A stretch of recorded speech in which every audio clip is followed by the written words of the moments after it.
Okay, if you've been following the news lately, anxiety about artificial intelligence is just absolutely everywhere, right? People are worried about their jobs, their industries, basically the entire future of work. But today, we're going to reframe that whole modern AI panic by looking at a surprisingly perfect historical analogy. We are traveling back to 1979 to look at a tool that was supposed to completely destroy an entire profession, but instead, well, it did something truly extraordinary. Welcome to This Explainer. So, here is the ultimate question, isn't it? What happens when a machine learns to do your job instantly? We almost always just assume the human worker gets replaced. But as you'll see today, disruptive tools don't actually eliminate human value. Instead, they just eliminate the mechanical friction that holds human potential back. And understanding this history gives us the exact blueprint for surviving and honestly thriving in the age of AI. Okay, let's dive into this. Picture it. It's 1979, and a Harvard MBA student named Dan Bricklin is sitting in a classroom. He's watching his professor painstakingly work through a financial model on a literal chalkboard. I mean, the process is agonizingly tactile. If the professor wanted to change just one single assumption, say a tiny little interest rate adjustment, he had to erase half the board, recalculate every single downstream cell by hand, and just pray that no typos slipped in. One small math mistake meant starting the entire massive board all over again. So Bricklin, along with his partner Bob Frankston, decided to solve this massive friction.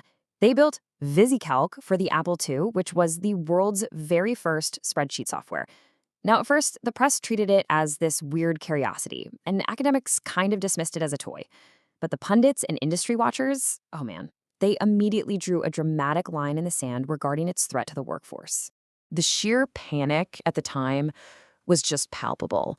The widespread belief was, and I'll read this directly, if a machine could balance a ledger instantly, the humans who got paid to handle numbers were obsolete.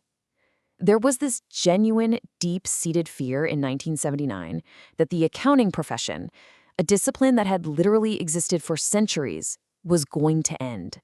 People really thought it was over. That prediction was absolutely everywhere. Accountants are obsolete. Done. Finished.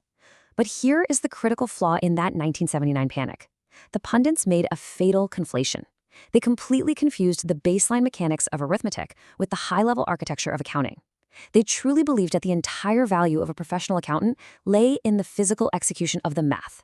They thought the value was just in the adding and subtracting, and they couldn't have been more wrong. Now, what's really interesting about the actual numbers is the reality of what happened next. In 1970, before the spreadsheet, there were roughly 500,000 accountants in the United States. Fast forward to 2020, there are nearly 1.5 million.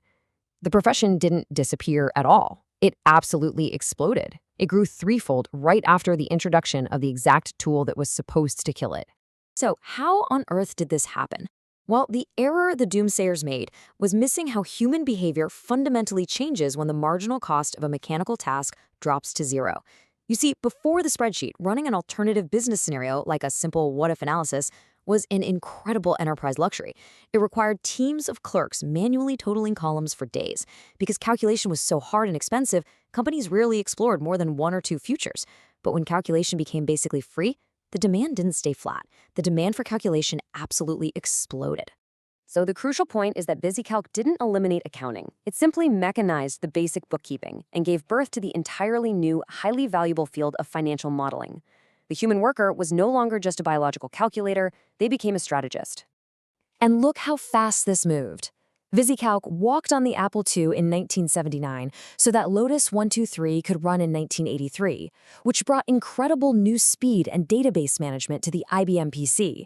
And then, when Microsoft Excel arrived in 1985, it formalized a brand new graphical language for corporate strategy.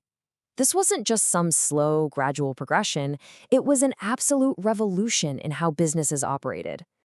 Now, word processors had already proven that a computer could replace a typewriter, but VisiCalc, Lotus, and Excel showed something far more consequential.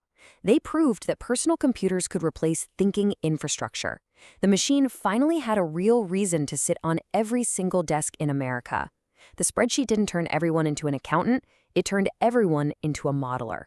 So let's look at 3 lessons for agentic AI and how the spreadsheet story provides a precise template for disruptive technology today.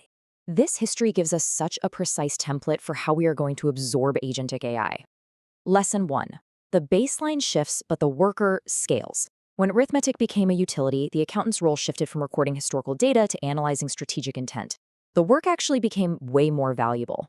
Today, as AI automates text generation, boilerplate code, and basic synthesis, the baseline is simply moving again. The human worker doesn't vanish, they scale up to meet that new baseline. And this brilliantly illustrates exactly what we're facing. The execution of text and boilerplate code is the stuff AI is doing instantly right now. But the new work for humans isn't in the execution anymore. It's in providing the architectural direction. Just like the accountants who stopped erasing chalkboards and started designing financial futures, today's workers will shift from typing boilerplate to orchestrating high-level AI output. Moving on to Lesson 2. We always draw the boundary in the wrong place. Back in 1979, observers looked at a spreadsheet and all they saw was a fancy calculator. They completely failed to see it as a canvas for corporate imagination. They drew a boundary around what the tool was capable of that was just far too small and honestly, far too literal. The truth is, we are constantly mistaking mechanical friction for human value. The boundary we draw today between human creativity and machine output is likely just as flawed as the one they drew in 1979. We think the hard, tedious part of our job is what makes us valuable. Actually, scratch that. It isn't. It's just friction. And when AI removes that friction, it frees up our actual human value. Finally, Lesson 3. The tool creates its own infrastructure. Disruptive tools never just fill a neatly defined, pre-existing slot on a corporate org chart. You don't just take an AI, plop it in the accountant's chair, and call it a day. That's just not how transformative technology works at all. Let's see exactly how this builds. Step 1. The tool automates basic workflows. Step 2. It restructures organizational decision-making entirely. And finally, Step 3. It dissolves management boundaries. The spreadsheet invented completely new corporate disciplines that didn't even exist before. Agentic AI is going to follow this exact same path. It's going to invent entirely new ways of managing work that we can't even fully picture yet. So what is the grand takeaway here? Transformative technology does not replace the human element, it expands the leverage of human intent. It completely eliminates the drudgery of execution to make incredible room for the sheer complexity of human design. You are the architect, and these tools, they just give you vastly better building blocks. I really want to leave you with this final provocative thought. Are you looking at the tools of the future and seeing only the automated erasers of the past? The pundits who are most certain about which professions will vanish next are almost always the people who look at the future and only see an automated version of the past. They were wrong in 1979, and they are almost certainly wrong today. Thank you so much for joining me for this explainer. Keep learning, and I'll catch you next time.